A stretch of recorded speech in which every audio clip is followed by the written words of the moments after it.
Okay, as you know, President Biden has decided now to drop out the 2024 election. The big question is this really going to lower the debt and taxes long term for taxpayers if Trump wins the election? I'm going to give you some figures and you can decide based on that. Remember that lowering the tax, even if there's a flat rate tax, which I'm going to go through the rates that Trump is actually proposing. But if he comes up with a 30% flat rate tax with the debt going through the roof, is this lowering your taxes long term? Unless you're planning on leaving the USA and relinquishing your US citizenship, because then you won't have to worry about the debt, if it blows up. Now, at the end of the fiscal year 2016, 3 months before Trump took office, the debt was about 19.5 trillion US dollars, according to the historical fiscal year debt data from the Office of Management and Budget. And that number increased to about 26.9 trillion at the end of the fiscal year 2020, 3 months before Trump left the office, marking a 7.4 trillion increase. Now, however, at the end of the fiscal year 2008, before Obama took office, the debt was around 10 trillion and increased around 19.5 trillion at the end of the fiscal year 2016, before Obama left office, netting approximately a 9.5 trillion increase according to the data. Now, remember, Obama was in office for 8 years and Trump was in office only 4 years. Now, I'm not endorsing or saying which one's better than the other. I'm just giving you facts and you can make a decision based on this. But Trump increased the budget deficit an average of 1.85 trillion per year, and Obama an average of 1.19 billion per year. So Trump's spending was worse than Obama's spending over that on a per year basis. Now, whatever president raises the debt the highest will long term make your taxes go up the most. Now, it might not be in the election year he was in office, but ultimately it's going to come back to hit Americans in taxes. It might not be that year. It might be 2 years later. It might be 10 years later. But that debt that was raised is going to have to get paid off. Otherwise, the dollar's going to go in a collapse. Now, printing money just delays tax increases because you can have a zero income tax, but just you're basically kicking the can down the road by keeping the taxes low, but just printing and more money going out, and you're not really solving the problem. Whoever causes this printing presses to go up higher is in essence giving you the highest taxes. Whether those increases are while the president's in office or not, it won't make any difference. Now, there are caveats to these comparisons. Now, Trump was only in office for 4 years, while Obama was in office for 8 years. Now, the data for the federal fiscal year overlaps, and in both cases, the debt is measured using the nominal amount that's added each year, so it doesn't account for inflation. Now, some economists believe the debt to GDP ratio is a better metric for gauging debt increase because the nominal levels of debt do not matter as much as how much debt the nation has as a share of its output. Now, there are several reasons why it is difficult to cast the blame for increase in debt on any one president. Debt increases are due to policies jointly agreed to by Congress and the president, so Congress bears a lot of this responsibility. Now, for instance, Obama signed into law in 2009 a stimulus package passed by Congress, which extended former President George W. Bush's tax cuts and a tax contenders omnibus bill at the end of 2015, according to the Committee for a Responsible Federal Budget. Now, both policies worsened the debt. When Trump was in office, he signed into law the 2017 Tax Cuts and Job Act and lowered statutory tax rates on all taxable income and levels and made debt soar, according to the Tax Policy Center and ProPublica. Now, the country takes on debt anytime its outlays exceed its revenues. This can occur due to one-time expenses such as the COVID-19 relief package or to structural changes to the budget, such as tax cuts or the creation of new government programs. In the long run, the biggest drivers of debt increases will be due to entitlements such as Medicare and Social Security. Now, all presidents also inherit spending from previous administrations, so you're going to have to take this in consideration also. Now, for instance, the Affordable Care Act implemented under Obama carried over to Trump's presidency. The act expands the Medicaid program and provides health insurance to low-income consumers. There are several reasons why it's difficult to cast the blame for increase in debt on any one president. Now, debt increases are due to policies jointly agreed to by Congress and the president. So Congress bears, a big part of this responsibility. For instance, Obama signed into a law a 2009 stimulus package passed by Congress, which exceeded former President George W. Bush's tax cuts and then tax extenders and omnibus bill at the end of 2015, according to the Committee for Responsible Federal Budget. Both policies worsen the debt. Now, let's look at what sort of general tax proposal that Trump is proposing. Now, he's got a project called 2025, which aims to promote prosperity by reducing marginal tax rates, lowering the cost of capital, and broadening the tax base. Now, the plan departs from the current federal income tax brackets with a simple two-rate individual tax system with rates of 15 and 30%. Now, the higher tier would start around the Social Security wage base, which is $168,000 for 2024. For 2024, there are 7 brackets with a top rate of 37%, but without action from Congress, some of these rates will increase after 2025, once provisions from the Tax Cuts and Jobs Act of the TCJA sunset comes into play. Now, under the Project 2025 proposal, you would have to pay more or less in federal income taxes depending on your current bracket, according to the Howard Gleckman, Senior Fellow at the Urban Brookings Tax Policy Center. Now, the policy would also eliminate most deductions, credits, and exclusions, including tax breaks for state and local taxes and education. Now, however, most Americans don't claim itemized deductions. Now, Gleckman said that nearly 90% of filers claimed the standard deduction in 2021, the most recent data available, compared to about 70% 2017 before the TCJA was enacted, according to the IRS data.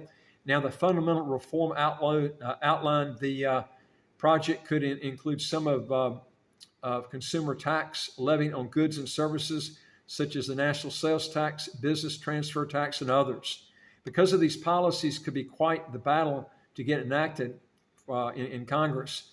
Now, let me just tell you some things about what I think is a big waste. This might turn a lot of people off, but this is the way I feel.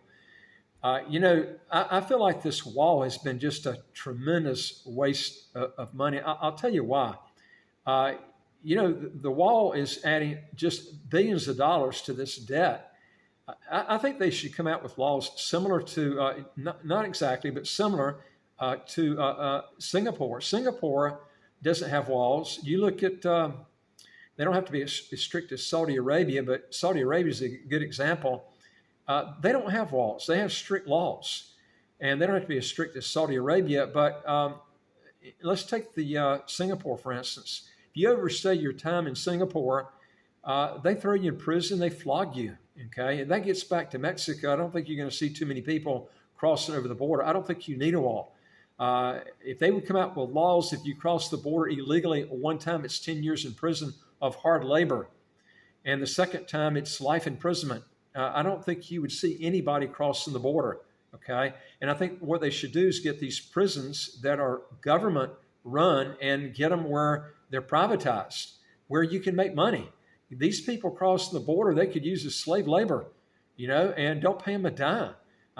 What kind of company would love that? You don't even have to pay a minimum wage. I can't imagine a company that's privately owned. I'm not talking about the U.S. government running this prison system, but have it privately owned, and it might be on the New York Stock Exchange. I mean, if you had laws like this, and if people didn't want to work in hard labor, then you double or triple their time, and they're in solitary confinement. You have stuff like this. Of course, the liberals would go nuts over policies like this, but this is how you could reduce the debt instead of trying to, having a wall that definitely helps, but it's not going to solve the problem. You need to have a system that makes it deterrent where people don't want to cross the border illegally. But, these are just simple things that the government just not coming up with. But let the prison systems be privatized and use the illegals as slave labor, and these prisons would make a fortune without paying out for any wall to be built. And as I mentioned to you, there are other countries that don't have these immigration problems, and they don't have a wall. I mean, they just have real strict laws. That's how you get around it. But any president that allows the debt to increase is allowing high taxes to proceed. If not now, it's going to be down the road to either where you or your kids or your grandkids are going to end up paying these taxes. And it doesn't make any difference if you lower the taxes to 5 or 10%. If the debt is going up, then the taxes are going up. Might not be for that year, but long term, the taxes are going up. You're going to have to get the debt and the taxes down. And the way to do it is things like I just mentioned. The prison system is one. There are other ways that I've put on other videos how the government could lower taxes down without spending any money at all. It just doesn't make sense the way they've got this.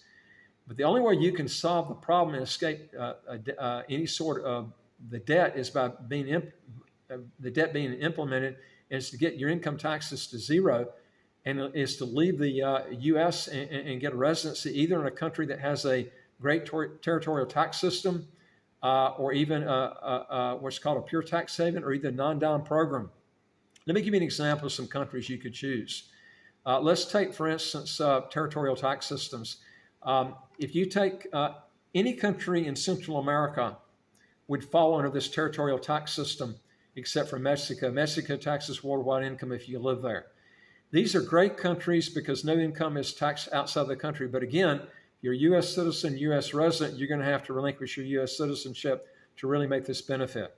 If you're from a country that has high tax laws, if you live in that country, you're going to have to break away from those tax ties, whether it's Australia, Canada, whatever country it is, long enough. You might have to pay an exit tax to do it. But these are examples, great countries. I'll tell you some other ones. Paraguay is another one. Countries like Ecuador is another good one that have territorial tax systems. The two best that allow dual citizenship in Central America are El Salvador and Guatemala. Most of the other countries, except for Mexico and Central America, in fact, all of them, to my recollection, don't allow dual citizenship except for a few tax treaty type countries, but they're very few. Pure tax haven countries, the two I like the best are Antigua and St. Kitts because they don't have any income tax, no capital gains tax, estate, and inheritance taxes. Some countries that are real good on non-dom type systems are countries like Ireland, Cyprus. One that a lot of people don't know about is Barbados. And these are countries that tax based on remittance basis where they're taxed as you bring the money in. But if you're pretty good about how you spend your money, you can get your income taxes to zero. Again, you really have to relinquish your U.S. citizenship if you're going to be doing this, if you're a U.S. citizen or a U.S. resident. But you still have to report your income taxes even if you've left the USA until you actually relinquish your U.S. passport. You're going to have to do that. But remember that Trump might appear to lower income taxes but increase the debt, which is just pushing the high tax down the road where you're going to see taxes, huge taxes down the road. Either you're going to have to pay them or your kids or grandkids or great-grandkids are going to have to pay taxes. Remember that lowering the taxes, increasing the debt, it's not doing anything for the taxes except for short term, okay? Now, if you want to change it instantly, again, you would have to leave the country and relinquish. Or if you're from another high tax country that taxes based on worldwide income, if you live there, you're going to have to detax yourself from there. Now, this is the key thing. If you end up staying in the U.S., okay, or any other high tax country that has a high debt, okay, and you're just putting up with it and you're letting them just basically kick the can down the road, and they keep increasing the debt, this is what you can expect possibly to occur. I'm going to give you some tax history in the U.S. that was not that long ago. And some of y'all are old enough to either remember this or your parents that died or grandparents that have died experienced going through this. Okay, let me give you an example. 1945 to 1963, the top tax rate was 91% during that time period. In 1964, it was as high as 77%. 1965 to 1981, it was 70% was the top bracket. 1982 to 1986, as high as 50%. Now, if the debt is not paid off, you're going to see this happen again. Otherwise, the dollar is going to collapse. There's no way around it, okay? You're either going to have to either get rid of these social programs and pay off the debt, okay, or somehow go back and figure big corporations to pay some sort of wealth tax. I don't know if there's really enough to claim to cover that. Buffett says there is, but we'll see. Then you're going to have tax increases through the roof down the road, okay? So getting a low tax rate of 5 or 10% or 15% or whatever, now it's not going to solve the problem, okay? It's just going to kick that can down the road. If you really want to get your taxes lower, you're going to have to skip the system and get out, get residency in those countries like I mentioned. Pick a good country that has that, and then get out of your income taxes legally by relinquishing U.S. citizenship or doing an exit tax through some of these other countries that don't have citizenship taxation. If you want to know more of this, go to our website, www.citizenshipquickly.com, and just ask for some help. And I would like to hear from you. If you got a question or comment, just put it below. And don't forget to hit the subscribe button right on your screen right here, and you get new videos automatically as they come out. And I look forward to talking to you in the next video. Take care.